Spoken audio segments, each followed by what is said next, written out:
আসসালামু আলাইকুম রহমতুল্লাহ বারাকাতু। আশা করছি ভালো আছেন। এই মুহূর্তে এখন দাঁড়িয়েছি করাপুর মিয়াবাড়ি মসজিদ। প্রতিষ্ঠাতা মাহমুদ হায়াত, প্রতিষ্ঠাতার তারিখ মুঘল আমল 1861।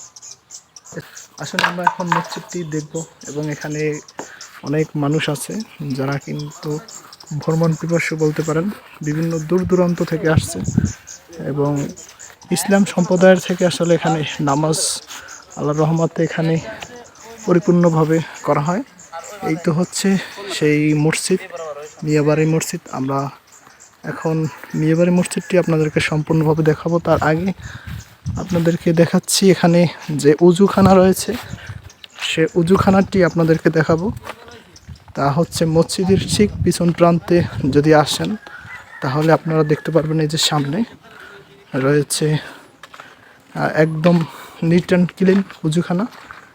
এই হচ্ছে সেই, এখানে উজুর ব্যবস্থা রয়েছে এবং পিছন সাইডে আসলে একটি দিঘি আপনারা আসলে দেখতে পারবেন। চলুন আমরা আপনাদেরকে উজুখানাটার চারপাশ কিন্তু পরিষ্কার এবং পাশে একটি মাদ্রাসাও আছে। তো মাদ্রাসাটি হচ্ছে এই হচ্ছে মাঠ, তার পাশেই রয়েছে মাদ্রাসা। এই যে এখানে মাদ্রাসা আছে। তো চলুন এখন আমরা ধীরে ধীরে আপনাদেরকে এখানে সিঁড়িটি দেখাবো এবং এখানে নিচে কিন্তু বেশ কিছু কবর আমরা দেখতে পাচ্ছি এবং সামনে যে কাঁঠাল গাছ আছে, দান বাক্স আছে, আপনারা চাইলে এখানে দান করতে পারেন আসলে। আর কাঁঠাল গাছটি দেখতে পাচ্ছেন, এই যে কাঁঠালের মানও খুব ভালো। তো দেখতে পাচ্ছেন আল্লাহর রহমত যে কত বড় কাঁঠাল এখানে আছে। চলুন আমরা এখন দেখে আসি আসলে এখানের যে মসজিদের যে সিঁড়ি, সেই সিঁড়িটি আসলে এই যে। চলুন আমরা এখন সিঁড়িটি বেয়ে আসলে উপরে উঠব। যে দেখুন দোতলা পরিমাণ উঁচু সিঁড়ি এবং এই যে দেখতে পাচ্ছেন রেজাউল কিন্তু আছে এখানে। হ্যাঁ রেজাউল, কেমন আছো তুমি? আলহামদুলিল্লাহ। কেমন লাগতেছে এখানে আসার পরে? আলহামদুলিল্লাহ, ভালোই লাগছে, সুন্দর পরিবেশ। তো এটা কিন্তু মোগল আমলের সেই ঐতিহ্যবাহী বলতে পারো। তো বাংলাদেশে দক্ষিণ অঞ্চলে একটি মসজিদ, তাছাড়া আরও একটি রয়েছে, সেটা হচ্ছে মাধবপয়সার ভিতরে।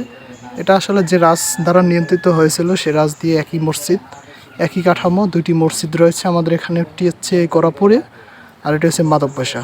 সেখানে অবশ্যই আমরা যাবো এবং আপনাদেরকে দেখাবো। তো চলুন উপরে দোতলা থেকে আসলে দেখি। এই যে দেখুন উপরের ভিউটা, অনেক পর্যটন কিন্তু আসে এখানে ঘুরে দেখার জন্য দূর দূরান্ত থেকে। এবং এই যে দেখুন দূর দূরান্ত থেকে কিন্তু তারা কিন্তু আসছে এবং এখানে ভ্রমণ করার জন্য আসলে। যে সামনে যে দিঘিটি আপনাদেরকে দেখাচ্ছি, সে দিঘিটি রয়েছে প্রায় 1 একর প্লাস জায়গা জুড়ে এবং মাদ্রাসা রয়েছে এখানে। এবং ভিতরে যে কারুকার্য, এই যে আপনারা দেখতে পাচ্ছেন সামনে, এই হচ্ছে ভিতরে কারুকার্য।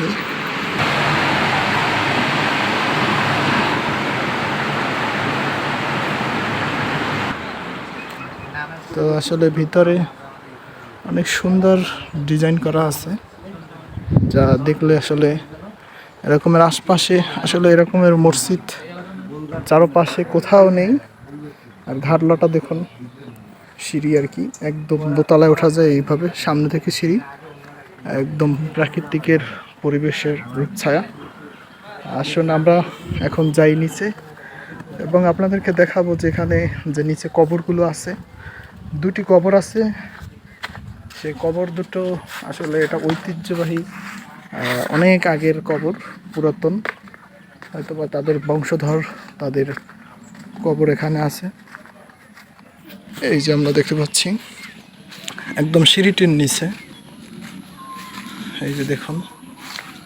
এবং পাশে বেশ এদের বংশধর যারা যারা আছে তাদের কবর এখানে কিন্তু রয়েছে, জায়গা নির্ধারণ করা।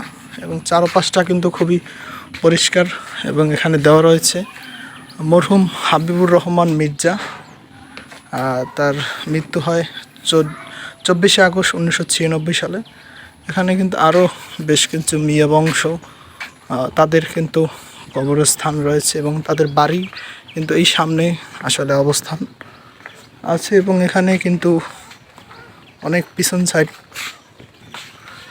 এখানটায় অনেক জায়গা জুড়ে আসলে কবরস্থান আমরা কিন্তু দেখতে পাচ্ছি এবং আমরা দেখতে দেখতে কিন্তু একদম পিছন সাইডে চলে আসছি। এই যে দেখতে পাচ্ছেন রেজাউল, আমি দুজন মিলে আসলাম। অবশ্যই আপনারা আসবেন এবং ভ্রমণ করবেন এবং এখানে একটু সময় দেবেন, নামাজ পড়বেন। তো এটাই ছিল আজকে সুন্দর প্রকৃতিময় পরিবেশে আসলাম। তো সকলে ভালো থাকুন, সুস্থ থাকুন। আল্লাহ হাফেজ, দেখা হবে নেক্সট কোনো এক সময়। আসসালামু আলাইকুম রহমতুল্লাহ বরকাতুহ।